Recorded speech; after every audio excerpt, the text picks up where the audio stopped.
नमस्कार, मैं आरवी सिंह यादव और आप देख रहे हैं मेरा YouTube channel RV Singh Yadav editor. आज हम लगातार आपसे फिर बात कर रहे हैं। अभी हमने कोहरे की जो उत्तर प्रदेश में चादर बिछी हुई है, वाहन 20 मीटर तक वाहन आगे का नहीं दिख रहा है सड़कों पर।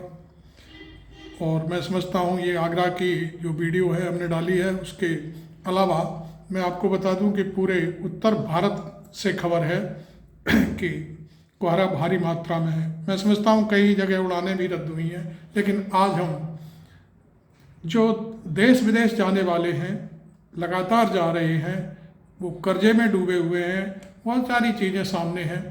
तो खेतीबाड़ी बेच करके जो बिचौलिए हैं उनको पैसा देते हैं, वीज़ा बनवाते हैं, कनाडा, अमेरिका, ऑस्ट्रेलिया और दूसरे देशों के लिए जाने के लिए अपनी सारी पूंजी दांव पर लगा देते हैं। और वहाँ पर उन्हें क्या मिलता है, वो सोचते हैं वहाँ पर गरीबी नहीं है, लेकिन वहाँ सब कुछ है, जैसा इंडिया में है वैसा है। लेकिन वहाँ कुछ आधुनिक चीज़ें हैं जो मौका देती हैं आदमी को जीवन जीने के लिए। तो इसी मुद्दे पर आज फिर हम रवीश भाई के दूसरे वीडियो को, जो उन्होंने अभी 26 तारीख को बनाया था, उसके अलावा आज फिर हम एक बार बात करेंगे। और उन्होंने इस वीडियो में पूरी पोल खोली है कि लोग बैंकों से कर्जा लेकर के अमेरिका, कनाडा और ऑस्ट्रेलिया जा रहे हैं। तो देखिए भाई रवीश कुमार का ये वीडियो। नमस्कार, मैं रवीश कुमार। भारत में एजुकेशन लोन 1,10,000 करोड़ रुपए का हो गया है। ये अभी पूरे साल का आंकड़ा नहीं। इस साल जनवरी से लेकर अक्टूबर के बीच भारतीय छात्रों ने 1,10,000 करोड़ रुपए के लोन लिए हैं। भारतीय रिजर्व बैंक का यह आंकड़ा है, जिसमें कहा गया है कि एजुकेशन लोन में 20% से अधिक की वृद्धि हुई है। इसमें से 65% लोन विदेशों में पढ़ाई के लिए लिए गए।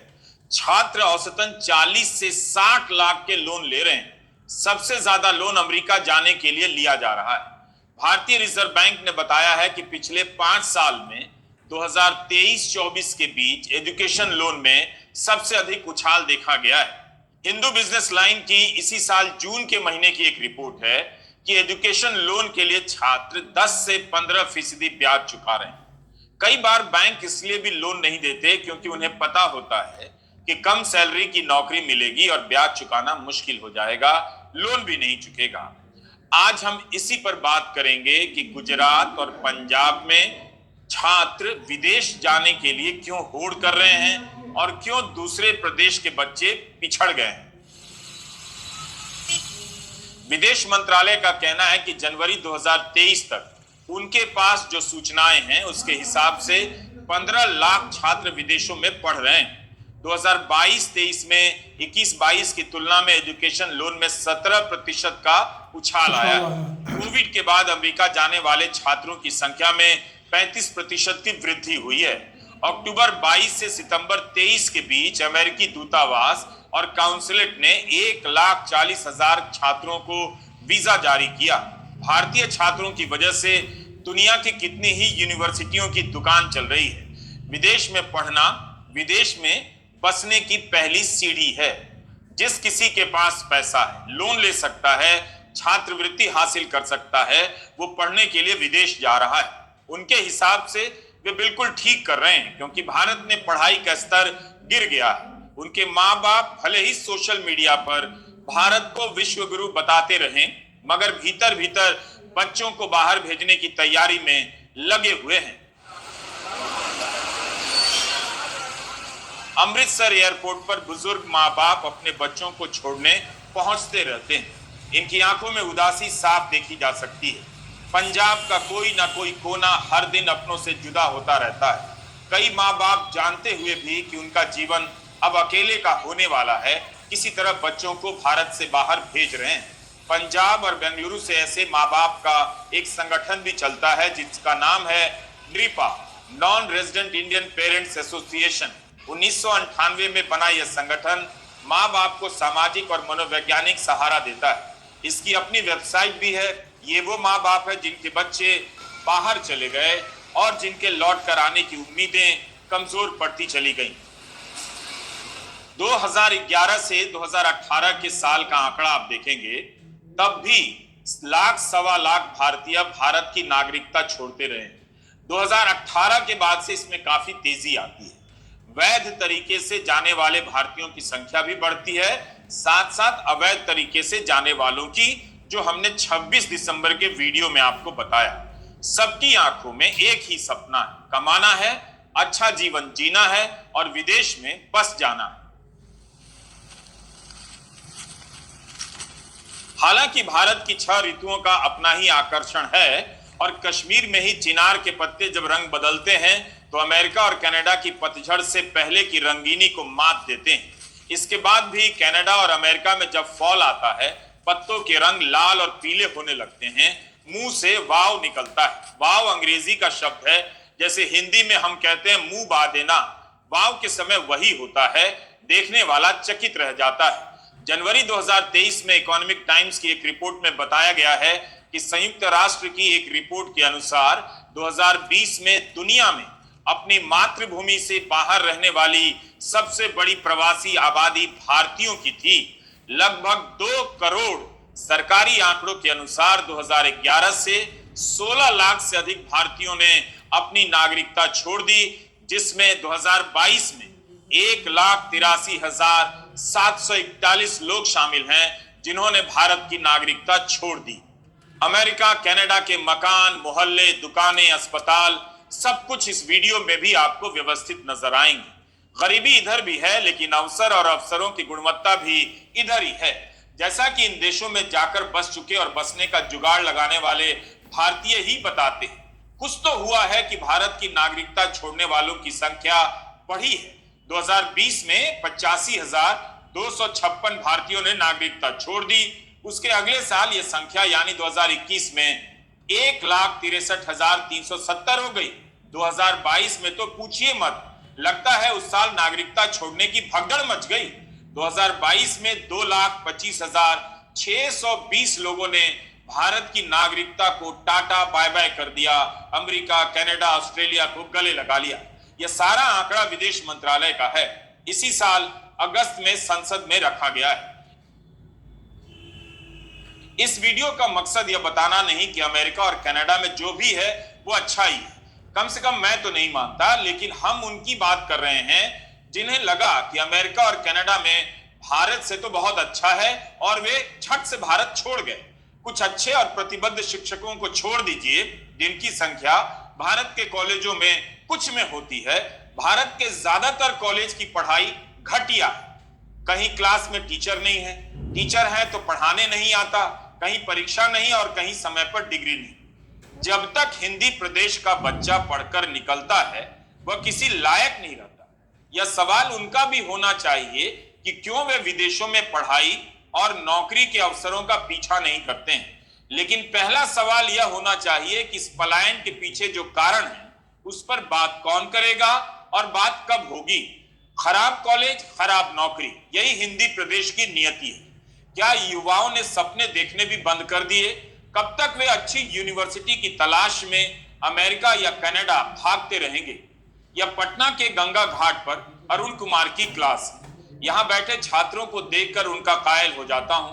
एक अदद सरकारी नौकरी के लिए अपना कितना कुछ झोंक देते हैं। इनके इसी जुनून को देखकर लगता है कि अगर इनके स्कूल और कॉलेज में टॉप लेवल की पढ़ाई हुई होती, अच्छे टीचर मिले होते, तो यही छात्र दुनिया भर में छा गए होते।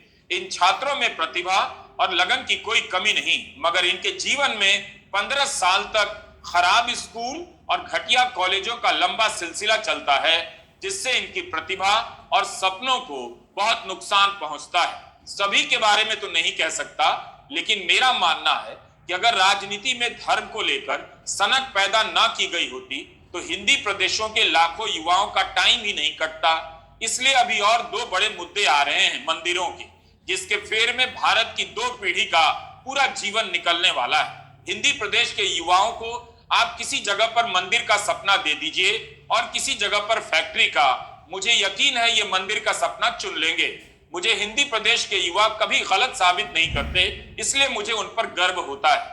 मेरी बात इस वीडियो में दिख रहे छात्रों के संदर्भ में नहीं है, और हो सकता है ये छात्र मेरी बात से सहमत भी ना हो, लेकिन मेरा यही मानना है कि इनके जैसे युवाओं को नौकरी नहीं मिलती है, अच्छी सैलरी की नौकरी नहीं मिलती है, लेकिन धर्म की राजनीति ने हिंदी प्रदेश के युवाओं को जो हिंदू सुख दिया है उसका हिसाब लगाना किसी अर्थशास्त्री के बस की बात नहीं। इन छात्रों को अपने इस खराब कॉलेजों का शुक्रिया अदा करना चाहिए जिनकी वजह से वे हिंदू सुख महसूस करने लायक हो पाए।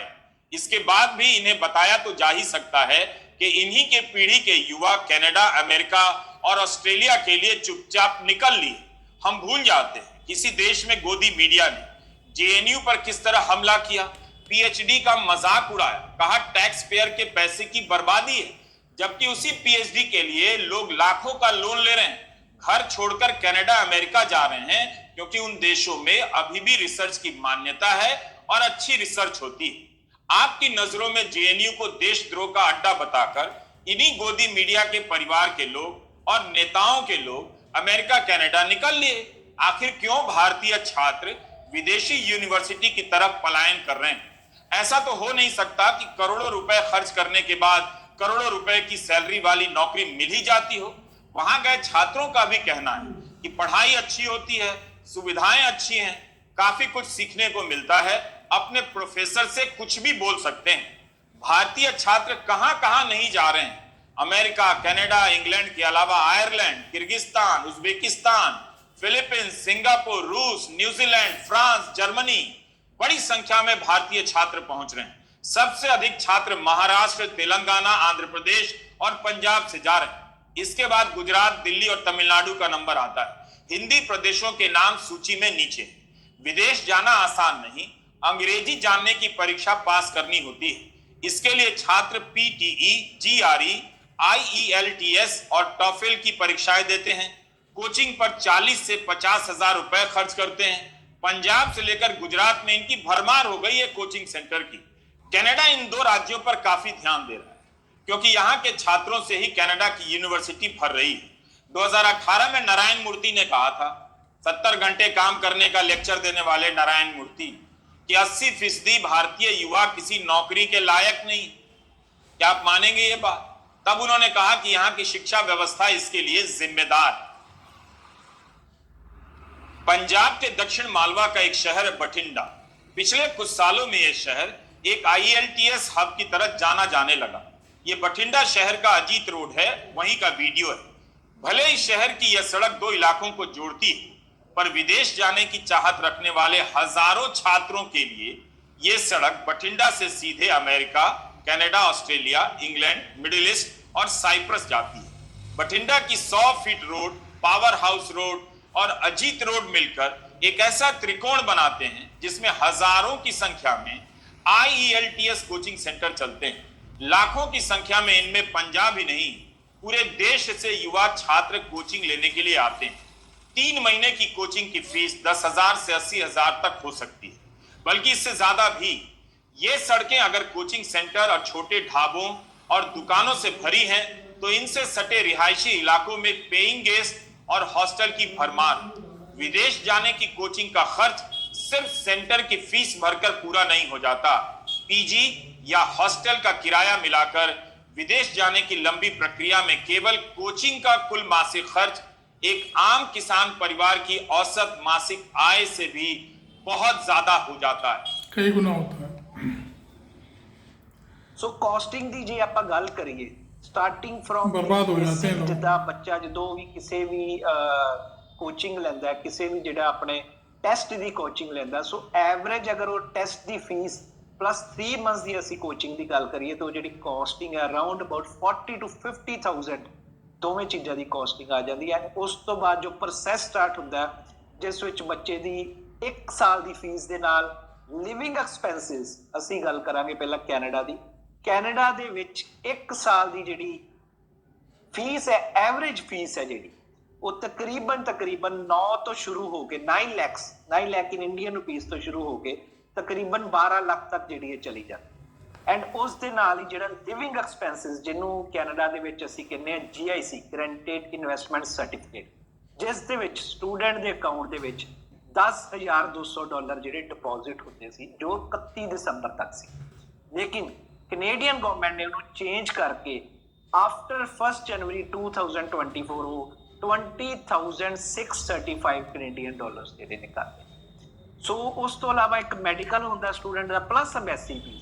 ਜੇ ਤੁਸੀਂ ਇਹਨੂੰ 31 ਦਸੰਬਰ ਤੋਂ ਪਹਿਲਾਂ ਕੰਪੇਅਰ ਕਰੋਗੇ ਤਾਂ ਉਹ ਜਿਹੜੀ ਇੱਕ ਕਾਸਟਿੰਗ ਸੀ ਟਿਕਟ ਤੱਕ ਦੀ ਸਟੂਡੈਂਟ ਦੀ, ਉਸਦੇ ਵੀਜ਼ਾ ਕਾਸਟ ਵਾਟਐਵਰ ਜਿੰਨੀਆਂ ਵੀ ਕਾਸਟ ਸੀ, ਸੋ ਉਹਦੀ ਕਾਸਟਿੰਗ 18 ਤੋਂ 20 ਲੱਖ ਦੀ ਕਾਸਟਿੰਗ ਹੁੰਦੀ ਸੀ। ਲੇਕਿਨ ਉਹੀ ਸਟੂਡੈਂਟ ਸੇਮ ਅਗਰ ਕੈਨੇਡਾ ਦੇ ਵਿੱਚ ਅਪਲਾਈ ਕਰੇਗਾ 1 ਜਨਵਰੀ ਤੋਂ ਬਾਅਦ, ਸੋ ਉਹ ਉਹਦੀ ਕਾਸਟਿੰਗ ਰਾਉਂਡ ਅਬਾਊਟ 1 ਸਾਲ ਦੀ fee GIC and other charges ਦੇ ਨਾਲ 25 ਤੋਂ 30 ਲੱਖ ਦਾ ਜਿਹੜਾ ਉਹਦਾ ਬਜਟ ਉਹਦੇ ਵਿੱਚ ਬਣੇ। कनाडा को पता है कि भारत से यहां आने की होड़ मच गई है, इसलिए वहां जाने वाले छात्रों के रहने सहने का खर्चा भी अगले साल यानी 1 जनवरी से डबल कर दिया गया है। कनाडा भेजने के लिए माँ बाप पहले से ज्यादा खर्चा करेंगे। इस होड़ का किसानों पर बुरा असर पड़ेगा। जमीन बेचकर और कर्ज उठाकर कनाडा भेजना पड़ेगा। कई बार छात्रों को कोर्स के बारे में सही जानकारी नहीं होती। यूनिवर्सिटी और वहां पढ़ाए जाने वाले विषय और उससे जुड़े रोजगार के बारे में पता नहीं। जो डिग्री किसी काम की नहीं होती उसके लिए भी लाखों रुपए फूंक देते हैं, क्योंकि डिग्री बस बहाना है या जरिया है वहां बस जाने का। 19 जुलाई 2023 के द ट्रिब्यून अखबार में आप सुखमित भसीन की रिपोर्ट पढ़िए। सुखमित लिखते हैं कि बठिंडा के एक गांव मेहमा सरकारी की आबादी 1200, यहां के करीब 100 युवा पहले ही और मुल्कों में जाकर बस चुके हैं। गांव में कई बुजुर्ग माँ बाप अकेले रह गए हैं। यहां के हर तीसरे घर से एक बच्चा उच्च शिक्षा के लिए विदेश गया है। भसीन लिखते हैं कि यहाँ के किसान मवेशी सोना बेचकर खेत जमीन बैंकों में गिरवी रखकर विदेशी संस्थानों में अपने बच्चों के लिए सीट सुरक्षित करवाना चाहते हैं।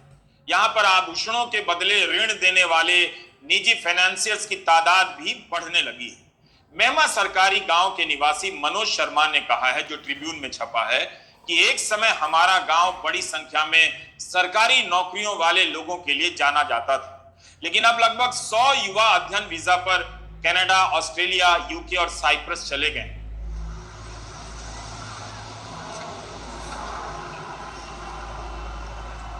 यह कनाडा के मॉन्ट्रियल का वीडियो है, लेकिन कहानी मैं उत्तरी कनाडा की बता रहा हूं। जिस वक्त मॉन्ट्रियल में यह वीडियो लिया गया उस वक्त वहां का तापमान 4 डिग्री सेल्सियस था। कनाडा सरकार इस साल 9 लाख छात्र विदेशों से लाना चाहती है। 40% छात्र भारत के होंगे और इनकी फीस कनाडा के छात्र जितनी फीस देते हैं उससे 4.5 गुनी अधिक फीस होगी। भारतीय 4.5 गुनी अधिक फीस देते हैं। कनाडा ने जब से यूनिवर्सिटी का बजट कम किया, यूनिवर्सिटी ने अपना खर्चा पूरा करने के लिए गुजरात और पंजाब में अपना बाजार खोज लिया है। यहां से छात्र इसलिए आते हैं क्योंकि पढ़ाई के बाद कनाडा में बसने का रास्ता खुल जाता है।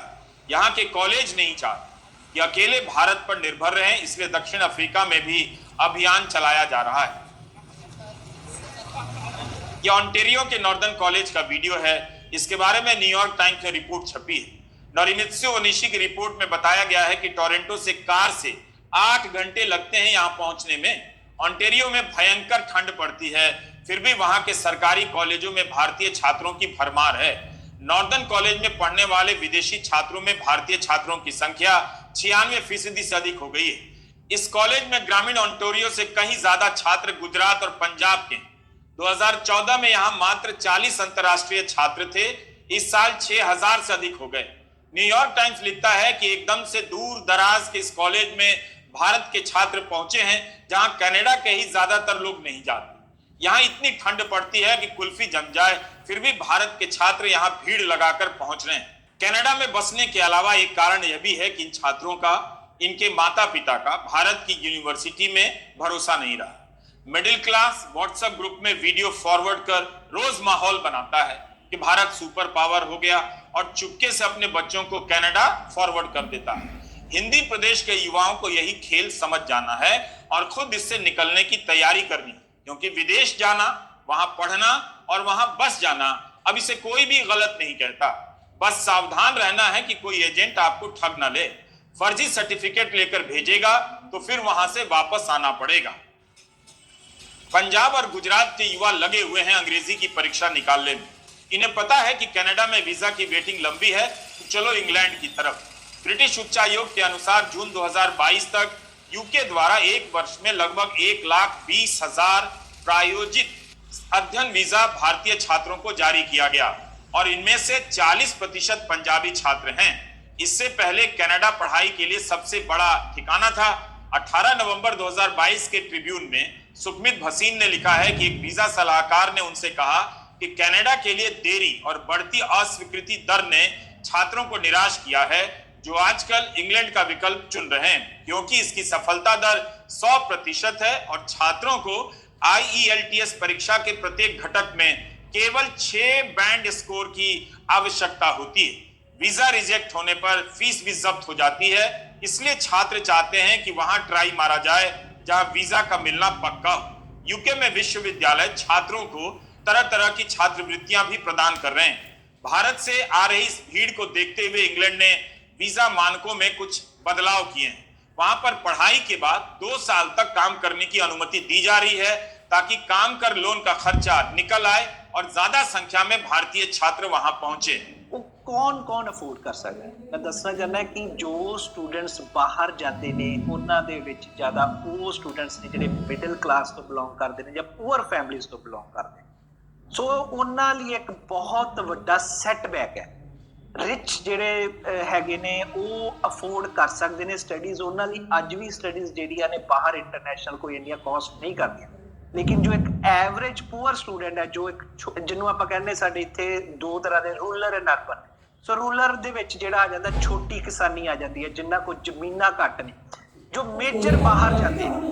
ਸੋ ਉਹਨਾਂ ਦੇ ਲਈ ਇੱਕ ਬਹੁਤ ਵੱਡਾ ਸੈਟਬੈਕ ਹੈ, ਕਿਉਂਕਿ ਉਹਨਾਂ ਦਾ ਇੱਕ ਬਜਟ ਡਬਲ ਹੋ ਗਿਆ। ਜਿਹਦੀ ਆਪਾਂ ਅਰਬਨ ਦੀ ਗੱਲ ਕਰ ਰਹੀ ਹੈ, ਅਰਬਨ ਇਹਦੇ ਨਾਲ ਬਹੁਤ ਜ਼ਿਆਦਾ ਇਫੈਕਟ ਹੋਏ ਨੇ ਐਂਡ ਉਹਨਾਂ ਦੀ ਰੇਸ਼ੋ ਵੀ ਬਹੁਤ ਘਟ ਗਈ। ਰੇਸ਼ੋ ਘਟਣ ਦਾ ਹੈ ਕਿ ਜੋ ਅਰਬਨ ਸਟੂਡੈਂਟਸ ਜਾਂਦੇ ਸੀ ਜ਼ਿਆਦਾਤਰ ਉਹ ਲੋਨਸ ਲੈ ਕੇ ਜਾਂਦੇ ਸੀ। ਸੋ ਅੱਗੇ ਜਿਹੜਾ ਲੋਨ ਤਕਰੀਬਨ 15 ਤੋਂ 20 ਲੱਖ ਚਾਹੀਦਾ ਸੀ, ਉਹ ਹੁਣ 25 ਤੋਂ 30 ਲੱਖ ਹੋ ਗਿਆ। ਸੋ ਇੰਟਰਨੈਸ਼ਨਲ ਐਜੂਕੇਸ਼ਨ ਇੰਨੀ ਕਾਸਟਿੰਗ ਦੇ ਨਾਲ ਜੋ ਪੂਅਰ ਸਟੂਡੈਂਟਸ ਨੇ ਉਹਨਾਂ ਲਈ ਅਫੋਰडेबल ਜਿਹੜੀ ਉਹ नहीं होएगी एंड उनके लिए एक बहुत सेटबैक है। गुजरात से लेकर पंजाब में पुलिस का, प्रशासन का एक काम बोगस IELTS सेंटरों पर छापे मारना और उन पर नजर रखना भी है। इनके लाइसेंस रद्द होते और नए सेंटर खुलते। आखिर हमारी शिक्षा इतनी रद्दी कैसे हो गई कि अंग्रेजी सीखने के लिए भारतीय लाखों रुपए खर्च कर रहे हैं। IELTS कोचिंग सेंटर भारत के शहरी स्कूलों में भाषा की पढ़ाई के स्तर पर एक बहुत बड़ा सवाल है। LKG से 12वीं कक्षा तक अंग्रेजी पढ़ाने वाले हमारे स्कूल छात्रों को अंग्रेजी के एक सर्टिफिकेट टेस्ट के लिए भी तैयार नहीं कर पाते। विदेश जाने की होड़ में उन्हें होश नहीं रहता छात्रों को कि सर्टिफिकेट असली है या फर्जी। हाल के दिनों में कई छात्रों को लौटाया गया।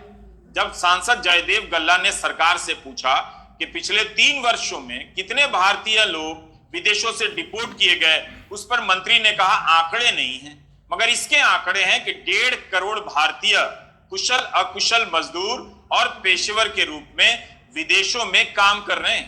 ये वो लोग हैं जो अपने स्तर पर विदेश गए काम की तलाश में। अब भारत सरकार अलग अलग कौशल के मजदूरों को विदेशों में काम दिलाने के लिए करार कर रही है, यानी सरकार भी एक तरह से एजेंट बनने जा रही है। आपको याद नहीं होगा, मोदी सरकार ने बहुत पहले ही ब्रेन ड्रेन के आइडिया को पुरातन करार दे दिया। ब्रेन ड्रेन और पलायन का आइडिया भी बीजेपी और संघ की तरफ से खूब चलाया गया। 2015 में इंडियन एक्सप्रेस में यह खबर छपी है। प्रधानमंत्री नरेंद्र मोदी कह रहे हैं कि अब ब्रेन ड्रेन अब ब्रेन गेन बन गया है। भारत को सर्विस हब बनाना है और दूसरे देशों की जरूरत के हिसाब से सप्लाई करनी। 2015 में प्रधानमंत्री ने ग्लोबल सर्विसेज एग्जीबिशन का उद्घाटन किया था। आप ही बताइए, उत्तराखंड, बिहार में बीजेपी पलायन को मुद्दा बना देती है। जब बिहार के लोग दूसरे राज्यों में काम करते हैं तो वो ब्रेन गेन नहीं है।